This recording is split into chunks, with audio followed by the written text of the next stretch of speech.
আজকে গেছিলাম কলকাতার মানিকতলার মা শ্যামাসুন্দরীর মন্দিরে। ওখানে না ফল লাগে না লাগে মিষ্টি, মা চলকলাতেই সন্তুষ্ট। এটা নাকি স্বপ্নে পাওয়া মন্দির, আর মা নাকি জ্যান্ত। এখানে মাকে বালিকা রূপে পুজো করা হয়। কেউ যদি চান তাহলে তাড়াতাড়ি এসে মায়ের দর্শন করে যেতে পারেন। এর মায়ের মন্দিরের বাইরেই ডালা পাওয়া যায়, যেখানে চাল কলা আলতা সিঁদুর ধূপকাঠি মোমবাতি সব দিয়ে তারা ডালা বানিয়ে দেয়। আমি নিয়েছিলাম 80 টাকার ডালা। আর মায়ের মন্দিরের কোনো ব্যাপার নেই এরকম যে এত টাকা দিতে লাগে অত টাকা দিতে লাগে। আপনি 11 টাকাও দক্ষিণা দিতে পারেন, 21 টাকাও দক্ষিণা দিতে পারেন, আপনার মন যেরকম চাইবে আপনি সেরকমই দক্ষিণা দিতে পারেন।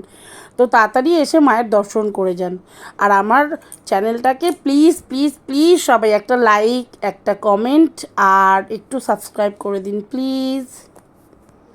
জয় মা শ্যামাসুন্দরীর জয়।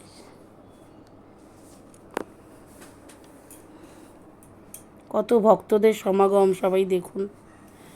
আজকে বুধবার, তাই এত লোক। তাহলে বুঝতে পারছেন মঙ্গলবার আর শনিবার কি অবস্থা হয়।